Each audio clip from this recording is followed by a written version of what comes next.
नमस्कार, कसे आहात?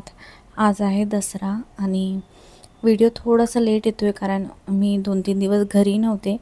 त्यामुळे सकाळी 5 वाजता लवकर उठलो होतो. अंघोळ वगैरे करून फ्रेश झालो, चहा वगैरे घेतला आणि आता सकाळचे 6:15 वाजलेत आणि आम्ही तयारी वगैरे केली आणि आता आम्ही चाललो आहे सिद्धिविनायकला.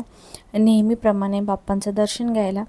तर सकाळी लवकर यासाठी जातो जेणेकरून दर्शन जे आहे ते पटकन होतं आणि तिथे पोचल्यावरती आमचं 5 ते 10 मिनिटातच दर्शन झालं.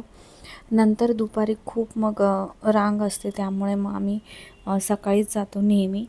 तर इथे तुम्हाला झालं असेल बाप्पांचं दर्शन. तिथे खूप जास्त गर्दी नव्हती, त्यामुळे मी थोडं शूट केलं, नाहीतर करू देत नाही मध्ये. दर्शन वगैरे घेतलं, जरा वेळ तिथे बसलो आणि लगेच घरी निघालो कारण काही टाईमपास करायचा नव्हता. घरी जाऊन भरपूर कामं होती, सगळं मी तसंच ठेवून आले होते, म्हणजे काहीच झालं नव्हतं दसऱ्याचं. घरची पूजा वगैरे काहीच नाही, फक्त अंघोळ करून आम्ही पटकन दर्शनाला आलो आणि आता घरी चाललो आहे. हां, आणि त्या दिवशी आहे ना गुरुवारसुद्धा होता, तर आम्ही स्वामीच्या मठात, गजानन मठातसुद्धा जाऊन आलो होतो. गुरुवार म्हटलं तर स्वामीच्या मठात आणि गजानन मठात आहे ना खूप मोठी रांग असते. तर वेळ होता आणि सकाळी लवकर दर्शन झालं, तर सगळे दर्शन वगैरे झालं आणि मग आम्ही घरी गेलो. तर तिथे मी शूट नाही केलं स्वामीच्या मठात, कारण तिथे ना शूट करू देत नाही त्यामुळे, आणि बरोबर पण वाटत नाही.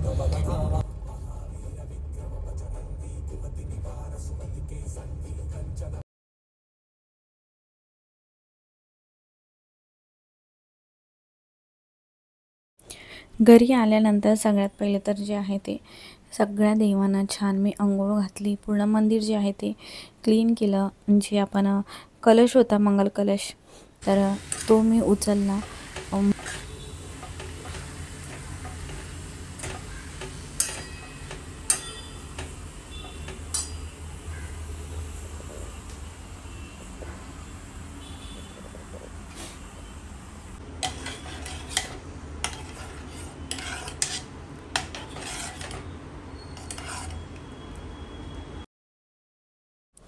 देवपूजा झाल्यानंतर लगेच मी स्वयंपाक करायला घेतला होता. कुकर लावला एका साईडला आणि एका साईडला मेथीची भाजी. तोपर्यंत जे आहे ते मी हे हळद आणि चंदन, थोडंसं अष्टगंध जे आहे ते मिक्स करून मी इथे रांगोळी काढण्यासाठी ती लावून घेते, जेणेकरून ते माझा थोडाफार स्वयंपाक होईपर्यंत ते सुकून जाईल. देवपूजा माझी झाली होती, तर साईड बाय साईड माझं असं सगळं चाललं होतं, कारण सकाळी तिकडे जाऊन आल्यानंतर ना खूप थकल्यासारखं होत होतं. पण ही कामं सकाळीच, देवपूजा, दाराला तोरण, रांगोळी, हे सगळी कामं त्या वेळेतच झाली तरच छान वाटतं सणाला. तर उंबरठ्याचं जे आहे ते छोटीशी रांगोळी काढली, दाराला तोरण लावायचं होतं. आणि मला एक कमेंट आली होती की तुम्ही सगळं एकटंच करता का? तर हो, मी एकटीच करते, पण सणाला जे आहे ते संदीपची मला थोडीफार मदत असते, कारण सणाला खूप जास्त कामं असतात. पण खूप छान आणि प्रसन्न वाटतं जेव्हा आपण सणाच्या दिवशी या गोष्टी आहे ना सगळ्या करतो तेव्हा, आणि त्याचा एक वेगळाच उत्साह असतो. आणि आता दिवाळीसुद्धा लवकरच आली आहे जवळ.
इथे मी सरस्वती चिन्हाचं रांगोळी काढत होती आणि हे सुकलंच नव्हतं. हळदीचं जे लेपन लावलं आहे ते मी थोडंसं ओलं होतं, पण मी काढली आता, कारण बराच वेळ झाला मी फॅन लावला होता आणि ते लवकर सुकत नव्हतं. आणि त्यावर थोडंसं मी हळदी कुंकू वाहिलं आणि आता जी आहे ती शस्त्रपूजा वगैरे आहे ती सगळी मला करून घ्यायची होती. आदल्या दिवशी मार्केटमध्ये खूप छान मला फुलं मिळाली होती, तर मी एक लक्ष्मी मातेसाठी एक कमळाचं फुलसुद्धा आणलेलं आणि खूप सुंदर फुलं होती आणि हे मला खूप स्वस्त मिळालं, नाहीतर खूप महाग मिळतं कमळाचं फूल. तर हे मला फक्त आणि फक्त 10 रुपयाला मिळालं. पहिल्यांदा मला हे फूल 10 रुपयाला मिळालं आहे, नाहीतर 50-60 रुपयाला तरी हे देतात. तर हे फूल आहे ना, असं हाताने उघडून घ्यायचं असतं आपल्याला. दुसरं पण एक कमळाचं फूल आहे, माहिती नाही, पण ते कमळाचं नाही आहे असं एकदा मला सांगितलं होतं कमेंट्समध्ये. ते मार्गशीर्ष महिन्यात मी पूजेसाठी आणलं होतं, तेव्हापासून मग मी हेच वाला आणते फूल. तर हे फूल मी देवीला वाहिलं आणि जो आसन आहे ना, तो मी ब्लाऊज पीसचा आहे ते टाकलं आहे गोल्डनवाला आणि तो रंग खूप छान दिसतो आहे, गोल्डन कलरचा आसन. आणि लाल कलरची गुलाब आहेत ते वाहिले आहे देवांना, तर त्यामुळे ते अजून छान दिसते. तर आता मी शस्त्रपूजा करून घेते. खूप सोपी पूजा आहे, खूप जास्त काही करायचं नसतं. ही सरस्वती चिन्हाची पाटी मी महाबळेश्वरला घेतली होती, मातीची आहे ती. आणि हे जे सूप आहे ते मी ऑनलाईन मागवलेलं आणि आता मला ते आठवत नाही इंस्टाग्रामचं पेज कोणतं आहे, तर ते खूप जुनं आहे. त्याला मी मॅग्नेट लावून फ्रीजला लावून ठेवलं होतं. मला इंस्टाग्रामवर बरेचदा विचारलं होतं म्हणून सांगते मी, आणि त्यावर मी डिटेल व्हिडिओ केला आहे, तर त्याच्याखाली तुम्हाला लिंक भेटून जाईल. आणि आता मी हळदी कुंकू जे आहे ते वाहते आणि फूल वाहते. समय वगैरे मी जास्त काही काढलं नाही, कारण बाकी भरपूर कामं आहेत अजून. मला चपात्या आहेत ते करायचं आहे, खीर बनवायचं आहे आणि संध्याकाळी मला बाहेरसुद्धा जायचं आहे काही सामान आणण्यासाठी. ते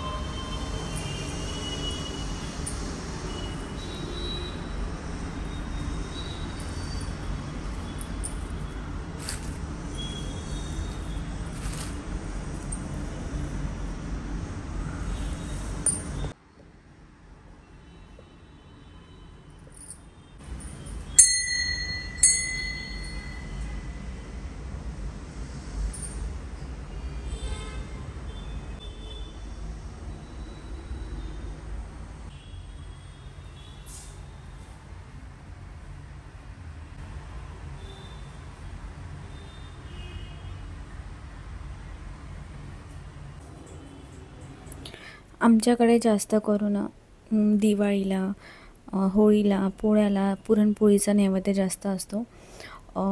गुढीपाडवा म्हणा, दसरा म्हणा, तेव्हा पुरी वगैरे, मसाला भात, असं खीर असंच बनवतो आम्ही. तर मी पुरी वगैरे नाही बनवलं, कारण खूप ते तेलाचा वास वगैरे येत असतो, त्यामुळे साधंच जेवण आहे. डाळ भात, मेथीची भाजी, चपाती आणि थोडासा मी शिरा बनवला आहे. आता मी नैवेद्य दाखवते. बाहेर आम्ही जाऊन आलो आहे, तर पहिले मी नैवेद्य दाखवते आणि नंतर आम्ही जेवतो. त्यामुळे मी ड्रेस जो आहे तो चेंज केला. साडी नेसून दिवसभर जास्त काही कामं होत नाही, तर त्यामुळे चेंज केला मी. आणि काय घ्यायला गेली होती, तर बाळासाठी मी काही कपडे आहेत ते घ्यायला गेली होती, तेही तुम्हाला मी दाखवते. त्याच्या आधी नैवेद्य दाखवते, आम्ही जेवतो आणि मग तुम्हाला जी काही शॉपिंग केली आहे ती दाखवते मी.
उद्या आम्हाला बाळाला बघायला जायचं होतं, त्यासाठी मी थोडीफार काय शॉपिंग केली होती.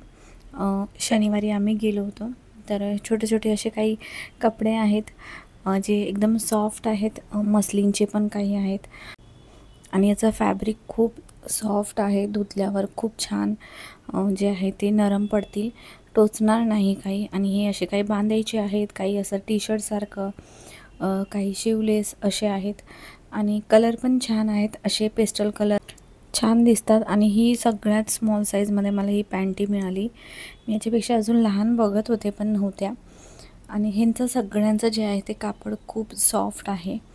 तर मी असे बरेच घेतलेत, खूप जास्त नाही पण 5-6 आहेत, चांगले आहेत. तर आता हे जेव्हा वापरेल तेव्हा त्यांना धुवूनच वापरावं लागणार आहे. तर हे बघा किती सॉफ्ट फॅब्रिक आहे. आणि हा एक लाल रंग मी डार्क घेतला कारण छान दिसतो, उठून दिसतो त्यामुळे. आणि न्यूबॉर्न बेबीचे एवढे छान छान ड्रेसेस आहेत ना, मिळतात. आणि प्राईससुद्धा थोडीशी महाग असते पण खूपच छान कपडे आहेत ना, मिळतात लहान मुलांचे. तर हे सगळे मी असे घेतलेत. त्यासोबत थोड्याशा मी कॅप घेतल्यात, आता थंडी चालू होणार त्यामुळे. हे बघा हे किती क्यूट आहे आणि सॉफ्ट आहे एकदम. आणि ह्यांना असं बांधायचं नाही आहे, डायरेक्ट असं आपण डोक्यात घालू शकतो. ते बांधायची जरा भीती वाटते त्यामुळे मी हे असेवाले घेतलेत. पण हे लहान मुलं काढून टाकतात, ठेवत नाही डोक्यात. आणि आता थंडी चालू होईल त्यामुळे अशा काही टोप्या आहेत त्या घेतल्यात मी. सॉफ्ट रुमाल आहेत तोंड वगैरे पुसण्यासाठी. परत ग्लव्स आहेत आणि सॉक्स, बस एवढंच घेतलं आहे. आणि खूप सुंदर आहे हे कलर, पेस्टल कलर खूप सुंदर दिसतात. आणि हे रुमाल बघा ना किती सॉफ्ट आहे. तर हे 2च घेतलेत मी. आणि एक आहे ना, मी त्याला काय बोलतात, गुंडाळणी असंच काहीतरी बोलतात, तर ते मस्लिनमध्ये घेतलं होतं. तर ते तर खूपच सुंदर आहे, तेही दाखवते. पण हे जे आहे ना, ही एक मस्टर्ड पिलो आहेत, ज्याने असं म्हणतात बाळाचं डोकं जे आहे ते गोल होतं. ह्याच्यामध्ये राई आहे आणि हे असं सेपरेट पण होतं, म्हणजे आपण ह्याचं जे कवर आहे ते धुवू शकतो वगैरे. कारण डोक्याला नुसतं तेल लावून ठेवतो ना आपण, तर ते सगळं काळं पडतं. त्यामुळे हे असं हे काढून आपण वॉशसुद्धा करू शकतो. तर ह्याचं हे कवर. आणि ही छोट्या साईजमध्ये आहे, सगळ्यात स्मॉल साईज ह्याच्यापेक्षा थोडीशी मोठी आहे साईज. तर मी ही सगळ्यात लहान साईज घेतली आणि हे 6 महिने किंवा एखादा वर्ष जे आहे ते वापरू शकतो. आणि ही एक छोटीशी मी अंगठी घेतली आहे, कारण आता तुम्हाला माहिती असेल गोल्ड किती महाग झालं आहे. तर आम्ही एक छोटंसं दसऱ्याचं पूजनसाठी एक छोटंसं कॉईन आणलं होतं आणि ही बाळासाठी एक अंगठी. तर अशी ही आमची दसऱ्याची खरेदी होती. कितीही सोनं महाग झालं ना तरी आम्ही दसरा, धनतेरस किंवा अक्षय तृतीया असो, पाडवा असो, तेव्हा आम्ही हे थोडं का होईना सोनं घेतो आम्ही. तर ही अंगठी मी बाळासाठी आणली आहे. आणि एकदम अशी लहान वगैरे करता येईल म्हणून तशी आणली मी, कारण डिझाईनवाल्या असल्या ना तर मग ती बोटात येत नाही. आणि ही साडी, ही पण एकदम सिंपल साडी आहे. इथं ना व्हिडिओ ब्लर झाला आणि मला माहितीच नाही. तर हा पण रंग छान आहे आणि पटकन नेसता येईल, सॉफ्ट आहे फॅब्रिक, तर फुगणार नाही अशी ही साडी आहे. तर बघू आता आवडतं का त्यांना. तर ही एक साडी आणि आता ह्यावर एक टोपी आणि रुमाल जे आहे ते मी आहेरला देईल. तर अशी ही माझी थोडीशी खरेदी बाळाची आणि दसऱ्याची. या साडीमध्ये पिंक येल्लो कलर होता, तर पिंक कलर तर अजून सुंदर दिसत होता. पण म्हटलं पिंक कलर सगळ्यांकडेच असतो, तर म्हटलं हा कलर घेऊया. हा पण छान वाटतो आहे कॅमेऱ्यात असं दिसतं आहे, पण लाईट कलर आहे, छान आहे. आणि त्यासोबत हे एक मी मस्लिनचं जे आहे त्याला गुंडाळणी काय बोलतात तेच घेतलं होतं. तर एकच घेतलं आहे मी हे. आणि हे खूप सॉफ्ट आहे, हे खूपच म्हणजे चांगल्या क्वालिटीचं आहे. हे बघा हे अशामध्ये आणि ह्याच्यात बरेच असे वेगवेगळे प्रिंट होते. तर मी माझ्या बाळासाठी सुद्धा घेईल तेव्हा तुम्हाला दाखवेल. तेव्हा तर मी भरपूर शॉपिंग करणार आहे. तर सध्या ही एवढी शॉपिंग बाळाची आणि बाळाच्या आईची. तर कसा वाटला व्हिडिओ मला नक्की सांगा आणि भेटूया अजून एका नवीन व्हिडिओमध्ये. तोपर्यंत बाय.